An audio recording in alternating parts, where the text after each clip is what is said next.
የጌታ ጸጋና ሰላም ይብዛላችሁ። ዛሬም ደግሞ በዚህ ቪዲዮ አማካኝነት ስለ ሕግና ስለ ጸጋ በጥቂቱ ህብረት የምናደርግ ይሆናል።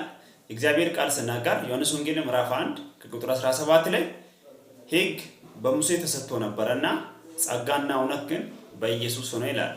ሕግ በሙሴ ተሰጥቶ ነበርና ጸጋና እውነት ግን በኢየሱስ ሆነ ይላል። በዋናነት ስለ ጸጋ ከመረዳታችን በፊት ሕግ የተሰጣበትን ዓላማ መረዳት ያስፈልገናል ማለት ነው። በእግዚአብሔር ቃል ውስጥ ሕግ በሙሴ እንደተሰጠ ይናገራል።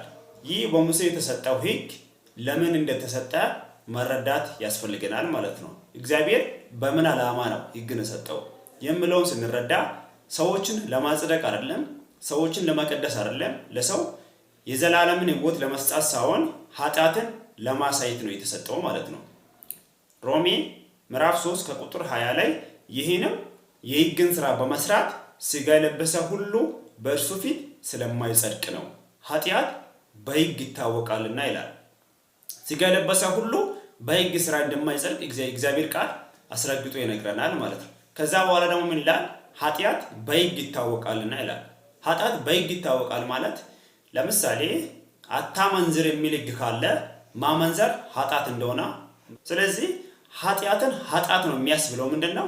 ሕግ ነው ማለት ነው። ሕግ ካልተሰጠ ወይም ሕግ የሌለበት ነገር ኃጢአቱ ሊታወቅ አይችልም ማለት ነው። ልክ እንደዛው ነው እግዚአብሔር ሕግን በእግዚአብሔር ቃል ወይ በሙሴ አማካኝነት ለሰው ልጆች በሚሰጥበት ሰዓት ላይ በሰው ውስጥ ያለውን ድካም፣ በሰው ውስጥ ያለውን አለመቻል፣ ኃጢአቱን ለማሳየት ነው ማለት ነው። ሰው አለመቻሉን፣ ሰው በራሱ ስራ መጽደቅ መቀደስ እንደማይችል አምነው ወደ መድኃኒቱ ወደ እግዚአብሔር ጸጋ እንደመለስ ነው እግዚአብሔር ሕግን የሰጠው ማለት ነው። ለምሳሌ በተፈጥሮ ሕግም ስንመለከት ሰው በመስታወት ፊቱን ሊታይ ይችላል ማለት ነው። በመስታወት ፊቱንም ወይንም አለባበሱን ሊሆን ይችላል በሚታይበት ጊዜ ለየትኛውም ሰው ለንጉስ ሊሆን ይችላል፣ ለባሪያ፣ ለአዋቂ ሊሆን ይችላል፣ ላላዋቂ፣ ለማንም ሳቅማማ መስታወት ድካሙንም ፊቱ ላይ ያለውን ቆሻሻ፣ ፊቱን ምን ያህል እንደቆሸሻ፣ ፊቱን ምን ያህል እንደጸዳ ለማንም ሳቅማማ ለማንም ሳዳላ ያሳያል ማለት ነው። የመስታወት ስራ ፊቱ ላይ ያለውን ድካም፣ ፊቱ ላይ ያለውን ቆሻሻ ያሳያል እንጂ ውሃና ሳሙና ሰጥቶ ሊያጥበው አይችልም ማለት ነው። ግን ምን ይለዋል ማለት ነው? ውሃና ሳሙና ወስደህ ታጠብ ፊት ይሄን ያህል ቆሽሿል ብለው በደንብ ይነግረዋል ማለት ነው፣ ያሳየዋል ማለት ነው።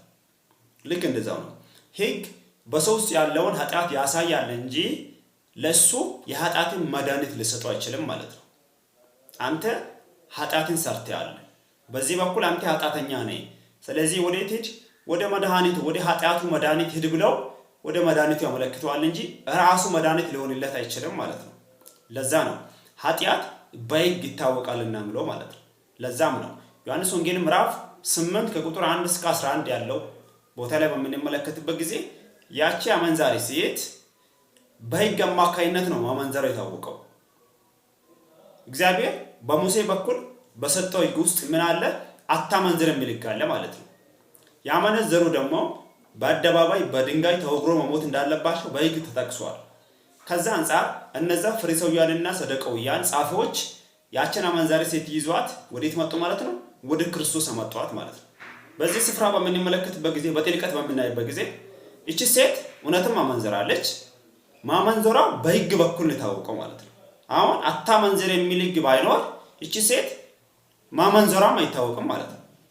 በሕግ በኩል ማመንዘሯ ታወቀ። ከዛ በኋላ ወዴት አመጧት ማለት ነው? ወደ መድኃኒቷ አመጡ ማለት ነው። እዚህ ጋር የእግዚአብሔር ምስጢር አለበት ማለት ነው። ምክንያቱም ቅድም እንደነገርኳችሁ መስታወት ፊታችን ላይ ያለውን ቆሻሻ፣ ፊታችን ምን ያለው ቆሻሻ ያሳየናል እንጂ ውሃና ሳሙና በራሱ ሊሰጠን እንደማይችል እንረዳለን ማለት ነው። ሕግም ደግሞ በሰው ውስጥ ያለውን ኃጢአት ድካሙን ገልጦ ይነግረዋል እንጂ ራሱ ከዛ ድካም ሊያወጣው አይችልም ማለት ነው። ያችን ሴት ሕግ ምን አረጋት ማለት ነው? አጋለጣት ማለት ነው። አደባባይ ላይ አሳፈራት ማለት ነው። ነገር ግን ወዴት መጣት? ወደ ሳሙናዋ ወደ ውሃዋ መጣት ማለት ነው። ወደ ክርስቶስ ነው የመራት። ለዛም ነው እነዛ ፈሪሳውያን ወደ መድኃኒቷ እያመጧት ነው። ግን እነሱ አያውቁ። ይህ የእግዚአብሔር አሰራር ነው ማለት ነው። እግዚአብሔር ለእኛ ሊነግረን የፈለገ ምስጢር አለ ማለት ነው በዚህ ስፍራ። ለዛ ነው ገላትያ ምዕራፍ 3 ከቁጥር 24 ላይ ሕግ ወደ ክርስቶስ የሚያመጣ ሞግዚታችን ሆነዋል ይላል። ሕግ ወደ ክርስቶስ የሚያመጣ ሞግዚታችን ነው ማለት የሞግዚቶችን አገልግሎት በምንረዳበት ሳለ ሞግዚቶች የራሳቸው ያልሆኑትን ህፃናትን ያሳድጋሉ። ህፃናትን ትምህርት ቤት ሊወስዷቸው ይችላሉ። ህፃናትን ትምህርት ቤት ወስደው አስገብቷቸው ወደ ኋላ ይመለሳሉ እንጂ ከነሱ ጋር ቁጭ ብሎ አይማሩም ማለት ነው። ወላጆቻቸው ሲመጡ ለነዛ ለባለቤቶቹ ህፃናትን አስረክበው ራሳቸውን ሲችሉ ወደ ቤታቸው ይሄዳሉ ማለት ነው ሞግዚቶች። ልክ እንደዛም ነው የእግዚአብሔር ቃል ሲናገር ህግ ወደ ክርስቶስ የሚያመጣ ሞግዚታችን ሆኖ አለ። የኛ ባለቤት የኛ አባት ኢየሱስ ነው ማለት ነው። ባለቤታችን ኢየሱስ ነው ማለት ነው። ህግ ደግሞ አለመቻላችንን ነግሮን ኃጢአተኝነታችንን ነግሮን ወዴት እንድንሄድ ነው የሚያደርገን? ወደ ክርስቶስ እንድንሄድ ነው የሚያደርገን ማለት ነው። ሮሜ ምዕራፍ 3 ከቁጥር 20 ላይ ይህንም የህግን ስራ በመስራት ስጋ የለበሰ ሁሉ በእርሱ ፊት ስለማይጸድቅ ነው። ስጋ የለበሰ ሁሉ በገዛ ስራው መጽደቅ አይችልም ማለት ነው። ይህንን የእግዚአብሔር ቃል ያስረገጠበት የእግዚአብሔር ቃል ጨርሶ የደመደበበት ጉዳይ ነው ማለት ነው። ሰው በራሱ ስራ መጽደቅ እንደማይችል እግዚአብሔር ቃል አስረግጦ ነግሮናል ማለት ነው። ስለዚህ በራሱ ስራ መጽደቅ የማይችል ከሆነ ታዲያ በምንድን ነው መጽደቅ የሚችለው? ሰው መጽደቅ የሚችለው ጽድቅን ማግኘት የሚችለው በእግዚአብሔር ፊት ተቀባይነትን ማግኘት የሚችለው በራሱ ስራ ሳይሆን በክርስቶስ ስራ ነው ማለት ነው። በክርስቶስ ጽድቅ ነው ማለት ነው። ለዛም ነው ሁለተኛ ቆሮንቶስ ምዕራፍ 5 ከቁጥር 21 ላይ እንደዚህ ይላል፣ እኛ በእርሱ ሆነን የእግዚአብሔር ጽድቅ እንሆን ዘንድ ኃጢአት ያላወቀውን እርሱን ስለኛ ኃጢአት አደረገው ይላል። እኛ በእርሱ ሆነን የእግዚአብሔር ጽድቅ እንሆን ዘንድ በማን ሆነን? እኛ በክርስቶስ ሆነን የእግዚአብሔር ጽድቅ እንሆን ዘንድ ኃጢአት ያላወቀውን እርሱን ስለኛ ኃጢአት አደረገው። ክርስቶስን ስለኛ ምን አደረገው? ኃጢአት አደረገው ማለት ነው። ክርስቶስን ኃጢአት ሲያደርገው እግዚአብሔር እኛ በእርሱ ሆነን የእግዚአብሔር ጽድቅ እንሆን ዘንድ ነው ማለት ነው።